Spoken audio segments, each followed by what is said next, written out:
Chemistry learners अस्सलाम वालेकुम। Alchemist online के प्लेटफॉर्म पे आप सब लोगों का वेलकम है। आज हम टेंथ क्लास का जो टॉपिक आज हम एक्सप्लोर करेंगे वो टाइप्स ऑफ सॉल्ट्स के बारे में है। यहाँ पर सॉल्ट्स की हम 6 टाइप्स को डिस्कस करने जा रहे हैं।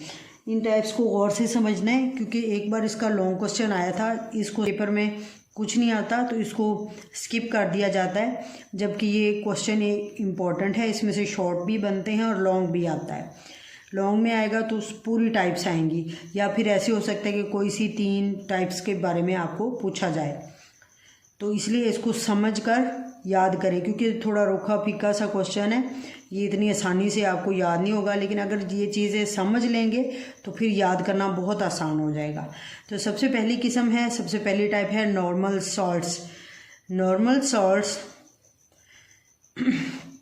बेसिकली न्यूट्रलाइजेशन से बनते हैं।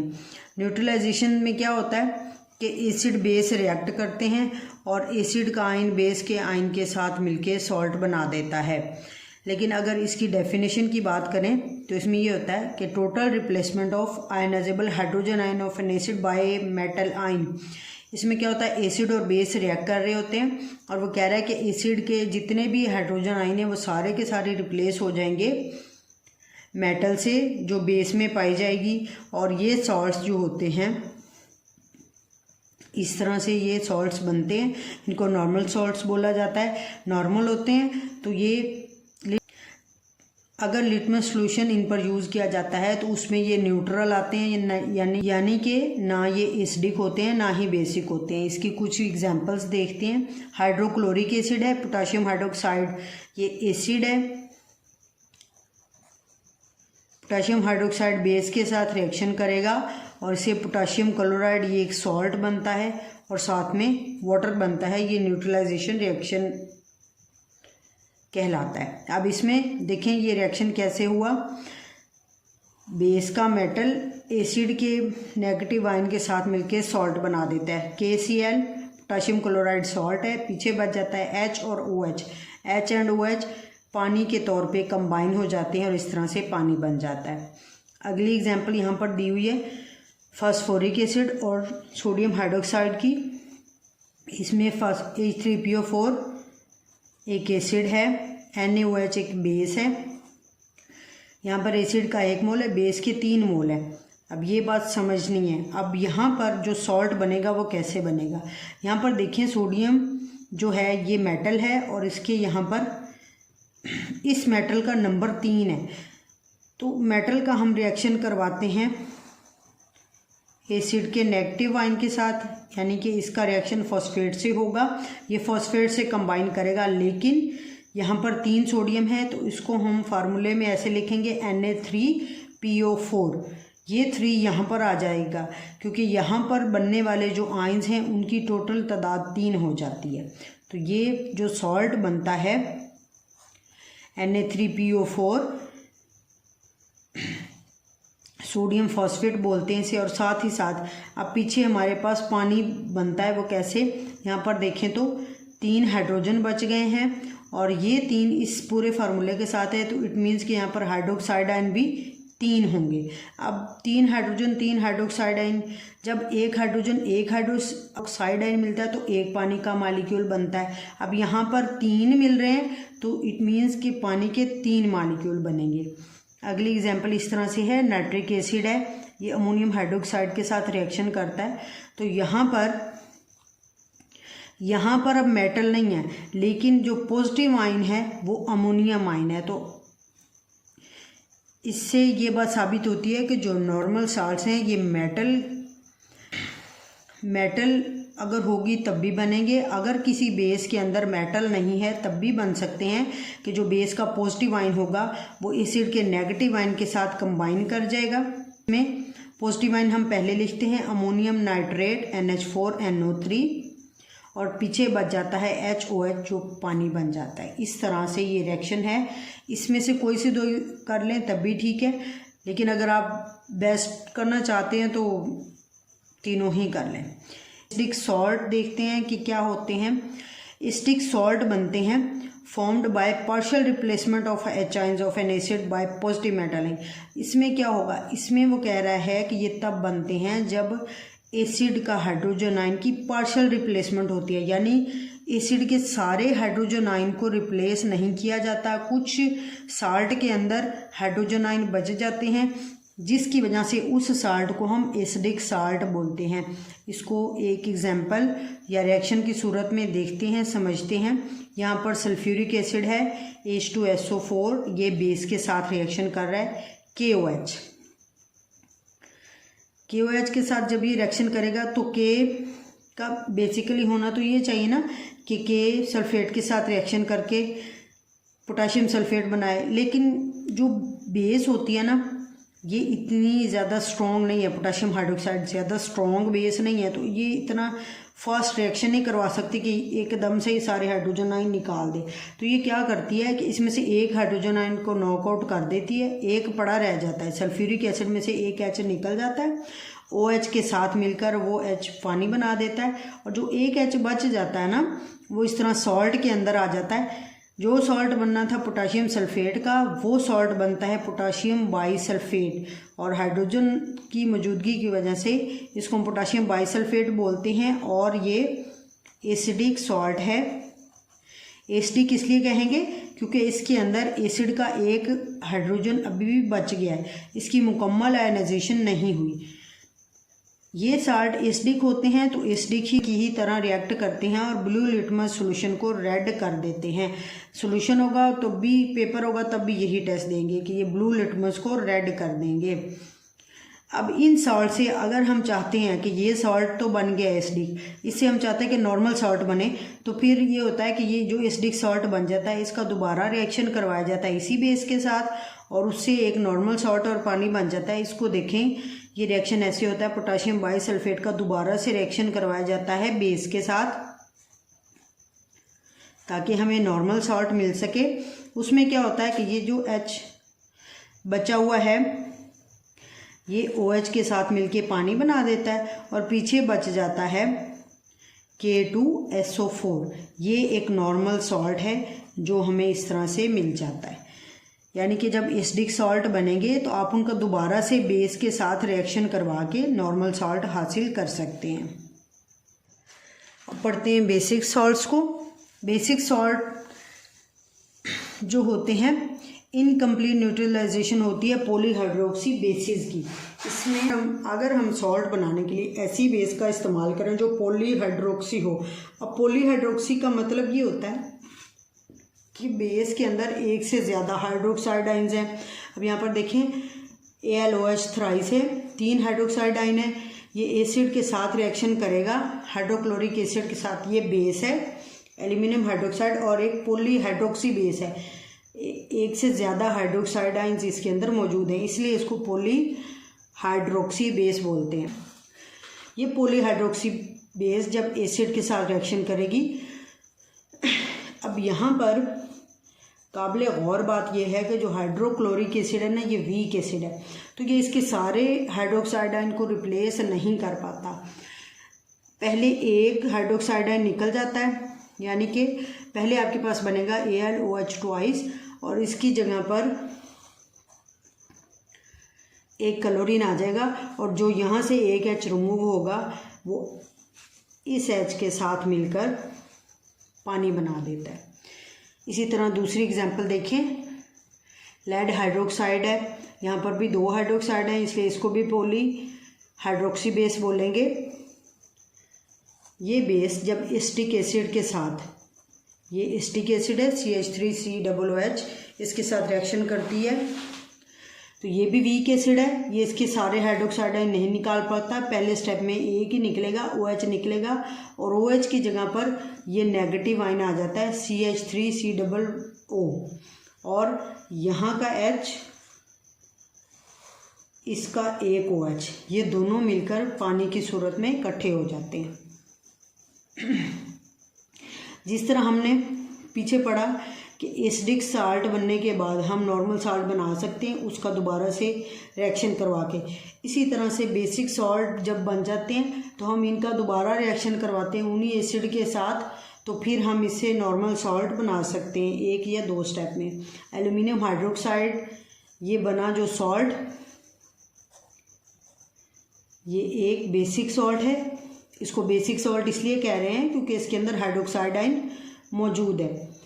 ये बेसिक सॉल्ट जब दोबारा से इसका हम रिएक्शन करवाते हैं हाइड्रोक्लोरिक एसिड के साथ, तो इसमें हाइड्रोक्लोरिक एसिड फिर एक और स्टेप में एक और OH निकाल के पानी बना देता है। इस H का इसमें से एक OH निकल जाता है और पानी बन जाता है। पीछे क्या बच गया आपके पास, AlOH Cl, ये कम्बिनेशन Cl2, यहाँ पर एक था अब ये दूसरा भी शामिल हो गया तो Cl2 बन गया। ये अभी भी बेसिक साल्ट ही है। फिर एक और स्टेप में इसका रिएक्शन करवाएंगे हाइड्रोक्लोरिक एसिड के साथ। अब यहाँ पर एक OH बच गया, इस OH को हाइड्रोक्लोरिक एसिड निकाल लेगा, हाइड्रोक्लोरिक एसिड का प्रोटॉन निकाल लेगा, पानी की सूरत बन जाएगी और पीछे बच जाता है AlCl2 और यहाँ पर एक सेल भी शामिल हो जाता है तो AlCl3 एक सॉल्ट बन जाता है और ये सॉल्ट नॉर्मल है। इस तरह से हम नॉर्मल सॉल्ट भी हासिल कर सकते हैं। बेसिक सॉल्ट पहले बनाएंगे, फिर दोबारा से उनका उसी एसिड के साथ रिएक्शन करवाएंगे बेसिक सॉल्ट का, और वहाँ से हम नॉर्मल सॉल्ट हासिल कर सकते हैं। डबल सॉल्ट्स देखें तो क्या होते हैं। नॉर्मल सॉल्ट्स को जब क्रिस्टलाइज किया जाता है ना एक सैचुरेटेड सॉल्यूशन में, यानी कि ऐसा सॉल्यूशन जिसमें बहुत ज़्यादा मिकदार में सॉल्ट डिज़ोल्व होते हैं, उस सॉल्यूशन को जब क्रिस्टलाइज किया जाता है तो वहाँ पर इसको यूँ समझें कि आपने एक से ज़्यादा नॉर्मल सॉल्ट्स लिए हैं और उसको आपने सॉल्यूशन के अंदर हल किया है, और सॉल्यूशन जब बन जाता है, बन जाने के बाद आप उसको करते हैं क्रिस्टलाइज, उसकी कलमें बनाते हैं, तो वो जो कलमें आएंगी ना आपके पास वो डबल सॉल्ट्स की कलमें होंगी, क्योंकि जो 2 नॉर्मल सॉल्ट, 2 या 2 से ज़्यादा नॉर्मल सॉल्ट आपने डाले होंगे अंदर, वो नॉर्मल सॉल्ट्स जो हैं तरह से वो अपने आयन को एक्सचेंज करते हुए डबल सॉल्ट में कन्वर्ट हो जाती है। अब इसकी एग्जांपल्स यहाँ पर होती है, इसमें कैटाइंस और एनाइंस पाए जाते हैं और उनके अपने जनरल टेस्ट होते हैं, यानी कि नॉर्मल यानी कि डबल सॉल्ट के अंदर कैटाइन और एनाइन अपनी आइडेंटिटी बरकरार रखते हैं, जो टेस्ट उनकी आइडेंटिटी को शो करते हैं। यहाँ पर 3 एग्जाम्पल हैं। मोहर सॉल्ट, इसको इस तरह से पढ़ेंगे, iron sulphate FeSO4 dot ammonium sulphate NH4 twice SO4 dot 6H2O, ये वाटर ऑफ क्रिस्टलाइजेशन है जो मैंने आपको बताया था कि ये हर क्रिस्टल में, सॉल्ट के क्रिस्टल में मौजूद होगा, इसलिए हम इसको फार्मूले में लिखेंगे। मोहर सॉल्ट में वाटर ऑफ क्रिस्टलाइजेशन 6 है। पोटाश एलम, जिसको आम ज़बान में फटकड़ी भी बोलते हैं, इसका फार्मूला है potassium sulphate K2SO4 dot aluminium sulphate Al2SO4 thrice dot 24H2O, इसमें 24 water molecules as a water of crystallization पाए जाते हैं। फेरिक एलम है, ये भी इसी तरह से, इसका थोड़ा सा चेंज है कि यहाँ पर पोटाशियम सल्फेट ही होता है, लेकिन यहाँ पर एल्यूमिनियम सल्फेट है, यहाँ पर आयरन सल्फेट है। एल्यूमिनियम की जगह सिर्फ आयरन आ गया है, बाकी सारा फार्मूला पोटाश एलम वाला ही है। K2SO4 dot Fe2SO4 thrice dot 24H2O, इसमें वाटर ऑफ क्रिस्टलाइजेशन भी पोटाश एलम की तरह 24 ही है। इस तरह से कंपेयर करके फार्मूलाज को याद किया करें। मिक्स्ड सॉल्ट जो नेक्स्ट हमारी टाइप है, उसमें क्या होता है कि वो कह रहा है कि रेडिकल पाए जाते हैं। रेडिकल्स होंगे, एक रेडिकल बेसिक का होगा या फिर एसिड का होगा, दोनों में से एक का रेडिकल मौजूद होगा। यहाँ पर जो रेडिकल है वो OCl है, ये ब्लीचिंग पाउडर है, इसका फार्मूला OClCl, कैल्शियम ऑक्सीक्लोराइड भी बोलते हैं इसको, और ये ब्लीचिंग पाउडर है, ब्लीचिंग एजेंट में यूज़ किया जाता है। इस ब्लीचिंग पाउडर में ये जो रेडिकल है ये एसिड से आया। अब कॉम्प्लेक्स सॉल्ट्स देखते हैं। कॉम्प्लेक्स सॉल्ट्स की जो डेफिनेशन है इस तरह से है कि ये सॉल्ट, इनको जब डिसोसिएट करते हैं, यानी जब इनको हम तोड़ते हैं, तो इनमें से एक सिंपल कैटाइन निकलेगा या कम्प्लेक्स एनाइन निकलेगा, या इससे उल्ट होगा कि या सिंपल एनाइन निकलेगा और कम्प्लेक्स कैटाइन निकलेगा। सॉल्ट के अंदर क्या होते हैं, एनाइन और कैटाइन। अगर वो कह रहा है एनाइन सिंपल होगा तो कैटाइन कम्प्लेक्स होगा, अगर कैटाइन सिंपल होगा तो एनाइन कम्प्लेक्स होगा। ये कम्प्लेक्स सॉल्ट की शनाख्त है। पोटाशियम फेरोसाइनाइड K4FeCN6 ये एक कम्प्लेक्स सॉल्ट है। आयनाइज करता है तो इसमें पोटाशियम आयन बनता है जो एक सिंपल कैटाइन है, और जो बाकी सारा बच जाता है इसको ऐसे लिखेंगे FeCN6 और इस पर ओवरऑल चार्ज -4 का आता है, और ये एक कम्प्लेक्स एनाइन है। सादा कैटाइन और कम्प्लेक्स एनाइन की मौजूदगी की वजह से पोटाशियम फेरोसाइनाइड को हम कम्प्लेक्स सॉल्ट बोलते हैं। इस तरह से आज की हमारे सॉल्ट्स की जो टाइप्स हैं वो कवर अप हो गई हैं, इनको समराइज करते चलें। तो सबसे पहले नॉर्मल सॉल्ट्स हैं, जो नॉर्मल एसिड बेस का रिएक्शन होगा, सारे हाइड्रोजन आयन निकल जाते हैं, उसकी जगह पर बेस के आयन आ जाते हैं और एक नॉर्मल सॉल्ट बन जाता है। दूसरा सॉल्ट जो हमने पढ़ा वो एसिडिक था, उसमें क्या होता है कि एसिड के कुछ प्रोटॉन तो निकल जाते हैं, लेकिन कुछ सॉल्ट के अंदर मौजूद होने की वजह से उस सॉल्ट को आप एसिड सॉल्ट कहेंगे। लेकिन एसिड सॉल्ट को दूसरे स्टेप में दोबारा वही रिएक्शन करवाकर एसिड सॉल्ट का एसिड के साथ रिएक्शन करवाकर आप उसको नॉर्मल सॉल्ट में तब्दील कर सकते हैं। इसी तरह से आते हैं बेसिक सॉल्ट्स। बेसिक सॉल्ट्स जो होते हैं ये पॉलीहाइड्रोक्सी बेसिस जब किसी वीक एसिड के साथ रिएक्शन करती हैं तो उससे बनते हैं, और पॉलीहाइड्रोक्सी एसिड में कुछ हाइड्रोक्साइड आयन सॉल्ट के अंदर मौजूद होते हैं। इसी वजह से हम उन बनने वाले सॉल्ट्स को बोलते हैं कि ये बेसिक है, क्योंकि उनके अंदर बेस का हाइड्रोक्साइड आयन मौजूद होते हैं। और इसी तरह से जिस तरह एसिडिक सॉल्ट के लिए था रूल, वही रूल बेसिक के लिए है कि आप इनको दोबारा रिएक्शन करवाकर किसी वीक एसिड के साथ जिसके साथ पहले रिएक्शन करवाया था दोबारा रिएक्शन करवाकर आप उनसे नॉर्मल सॉल्ट बना सकते हैं। चौथे नंबर पे आते हैं डबल सॉल्ट्स। डबल सॉल्ट्स ऐसे तैयार किए जाते हैं कि दो या दो से ज़्यादा नॉर्मल सॉल्ट्स का सोल्यूशन बनाया जाता है, और उस सोल्यूशन बनाने के बाद उसको क्रिस्टलाइज करते हैं तो उससे एक नए फार्मूले का सॉल्ट बन जाता है। उस सॉल्ट को हम डबल सॉल्ट बोलते हैं। मोर सॉल्ट, पोटाश, एलम वगैरह ये इसके एग्जाम्पल्स हैं। पांचवा जो हमारी टाइप है, जो किस्म है, वो मिक्स्ड सॉल्ट्स की है। मिक्स्ड सॉल्ट में क्या होता है कि वो कहते हैं रेडिकल्स होते हैं, रेडिकल्स आयंस के। यहाँ पर OCl रेडिकल है।